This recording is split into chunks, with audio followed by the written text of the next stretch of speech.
Bien, le deuxième travail qu'on peut vous demander de faire, c'est de faire de la médecine prédictive. Ça veut dire prévoir le risque pour un couple d'avoir un enfant malade. Comment est-ce qu'on travaille sur cette médecine prédictive? À partir des arbres généalogiques.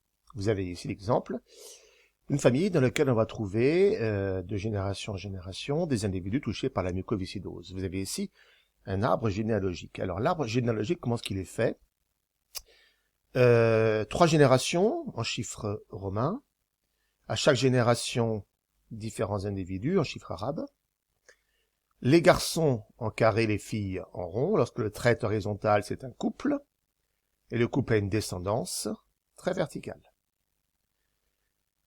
Pour connaître le risque pour un couple d'avoir un enfant malade, il faut connaître les caractéristiques de la maladie. Et connaître les caractéristiques de la maladie, c'est savoir si l'allèle muté responsable de la maladie est récessif ou est-ce qu'il est dominant. Et deuxième chose, savoir si cet allèle muté est porté par un chromosome sexuel, X ou Y, ou par un chromosome non sexuel, qu'on appelle des autosomes. Gonosome, chromosome sexuel, autosome, chromosome non sexuel. Bien. Première chose, est-ce que l'allèle muté est dominant ou récessif? Cet individu qui est là est malade. Le 2-3. S'il est malade, il porte au moins un allèle muté. Cet allèle muté lui a été apporté par l'un ou l'autre de ses parents. Donc l'un ou l'autre de ses parents porte au moins un allèle muté dans son génotype. Or, aucun des parents n'est malade. Une personne qui porte un allèle muté dans son génotype et qui n'est pas malade, c'est que l'allèle muté est récessif. Donc ça veut dire que l'allèle muté responsable de la mucoviscidose est récessif, cet individu qui est là est muté. Est-ce qu'il est porté par un autosome ou par un gonosome? S'il était porté par Y, il n'y aurait aucun garçon malade. Or, il y a un garçon malade. Donc le gène n'est pas porté par Y. Est-ce qu'il est porté par X? S'il était porté par X, cette fille qui est là serait X muté, avec un X muté qui vient de la mère, jusque-là tout va bien, et l'autre X muté qui viendrait du père. Donc le père serait X muté Y. Si le père était X muté Y, il serait malade. Or, il n'est pas malade. Donc le gène n'est pas porté par X. Il n'est pas porté par X, il n'est pas porté par Y, il n'est pas porté par un gonosome, il est donc forcément porté par un autosome. Quel est le risque alors, dans ces cas-là, que le couple qui s'est formé récemment et qui veut avoir un enfant, quel est le risque pour ce couple d'avoir un enfant atteint de mucoviscidose?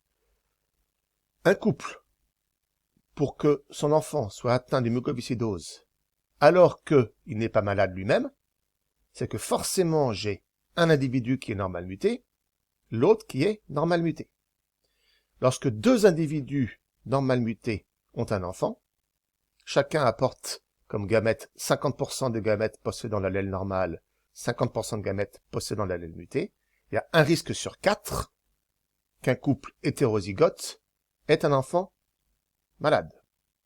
Maintenant, quel risque y a-t-il que ce couple soit hétérozygote? On vous dit que dans une population, une personne sur 32 est statistiquement hétérozygote pour le gène responsable de la mucoviscidose. Cet individu qui est là, dont on ne connaît pas les antécédents, on peut penser qu'il n'y a pas de cas de mucoviscidose dans sa famille. Dans ce cas-là, il y a un risque sur 32 qu'il soit hétérozygote. Celui-ci, il est normal. Ses deux parents sont forcément hétérozygotes puisqu'ils ont un enfant malade. Donc ça veut dire que cet individu qui est là, il est soit normal, soit normal muté, soit normal muté. Il ne peut pas être muté. Donc il y a 2 risques sur 3 qui soient normal muté. Celui-ci a 2 risques sur 3 d'être normal muté, celui-ci a 1 risque sur 32 d'être normal muté, et le couple a 1 risque sur 4 d'avoir un enfant malade s'il est hétérozygote. Donc le risque pour le couple 3-2, 3-3 d'avoir un enfant malade est donc 1/4 fois 1/32 fois 2/3, donc un risque sur 192. Attention, quand vous faites ce type de calcul, ne parlez pas de chance, parlez de risque. Parce qu'avoir un enfant malade, c'est pas vraiment une chance. Vous devez être capable de tenir ce raisonnement sur d'autres arbres généalogiques, arriver à démontrer les caractères dominants récessifs et la localisation des gènes, ceci afin de pouvoir prédire le risque pour un couple d'avoir un enfant malade. Je vous ai ici mis une correction pour ce cas-là. Autre cas, ici. Là, on est sur le daltonisme. On regarde regarde l'arbre généalogique et on s'aperçoit que, majoritairement, alors déjà, que de génération en génération, on a des personnes malades. Ça veut dire maladie génétique liée à un gène. On s'aperçoit que majoritairement, ce sont des garçons qui sont malades. Il n'y a pas 50% de garçons, de filles, 50% de garçons. Ce sont essentiellement des garçons. Ça veut dire gène porté par un chromosome sexuel. D'accord?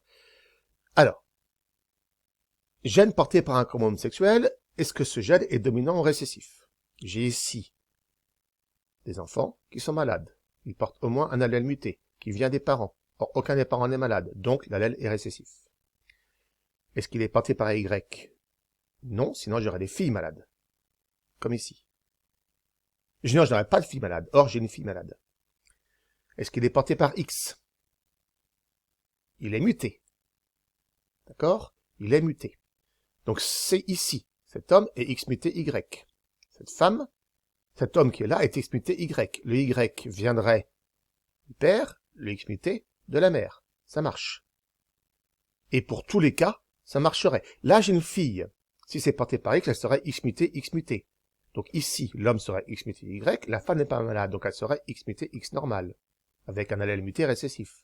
X muté, X normal, le X muté viendra ici du père, qui serait X muté Y, d'accord? La femme qui est là serait X normal, peu importe. Donc ça marche. Ça marche partout. Donc on est en présence ici d'un gène porté par un gonosome, d'accord? Et d'un allèle muté récessif. Je reviens à cet exemple-là parce que j'ai l'impression que tout à l'heure j'ai fait une erreur. Je me suis pas réécouté. Porté par X ou par Y. Si c'était porté par Y, je n'aurais pas de filles malades. Or, je n'aurais pas de garçons malades, pardon. Or, j'ai un garçon malade. Donc, c'est pas porté par Y. Voilà, je reviens à ceci. Donc, j'ai ainsi pu démontrer que là, je suis dans le cas du daltonisme, gène porté par X. Les garçons sont malades. C'est le cas aussi de maladies comme la myopathie de Duchenne qu'on verra plus tard dans l'année. Myopathie responsable de la dégénérescence des muscles. Lors du Téléthon, on voit beaucoup de jeunes garçons en fauteuil roulant atteints de myopathie, pas de filles, parce que c'est un gène porté par X, et que le garçon, donc X muté Y, sera malade, alors que la fille X muté X normal ne sera pas malade. La grosse différence qu'il y a, ça c'est très important, entre le chromosome X et Y, les gènes portés par X n'ont pas d'homologue sur Y. Donc ça veut dire que un individu qui sera X muté n'aura pas le gène correspondant sur Y, pour s'opposer à l'allèle muté qui est porté par X. Donc un individu qui a un allèle muté sur X sera forcément malade, puisque tous les gènes qui sont sur X, on peut dire, sont des gènes qui sont là à l'état haploïde. Il n'y a pas l'équivalent des gènes sur Y. Vous voyez, vous avez ici le chromosome Y, le chromosome X. Tous ces gènes qui sont là sur le chromosome X sont des gènes qu'on ne trouve que sur X et qu'on n'a pas sur Y. Sur Y, on a un gène particulier, vous connaissez, qui est le gène SRY, responsable de la détermination du sexe, vous l'avez vu en classe de seconde, il est porté par Y, qui est là. C'est ce gène qui, de temps en temps, dans le cas d'anomalie, peut être transposé de Y à X, et qui fait que des individus qui seraient XX auraient un phénotype masculin, puisqu'en fait, ils ont sur leur chromosome X un gène SRY qui a été transposé. Mais il n'y a pas d'homologie entre X et Y. Pour résumer tout ça, on peut donc dire que les maladies sont de différents types, 4 types différents. Les maladies autosomales ou autosomiques récessives, donc ça veut dire un gène porté par le chromosome, par un autosome dont l'allèle muté est récessif. Des maladies autosomiques, autosomales dominantes, comme la choroïde de Huntington, le gène porté par un autosome dont l'allèle muté est dominant. Maintenant, ensuite, des gènes portés par le chromosome X, donc maladie gonosomale, récessive si le gène muté est récessif, ou gonosomale dominant, si le gène muté est dominant. Vous remarquerez que je ne parle pas de maladies gonosomales liées à Y, parce que c'est extrêmement rare. Les maladies gonosomales liées à Y aura pour conséquence que seuls les garçons seraient touchés, mais bon, vous n'aurez pas à étudier ce genre de cas. Voilà, donc revenez là-dessus, vous avez des exercices qui ont été faits en classe, dans votre livre il y en a aussi.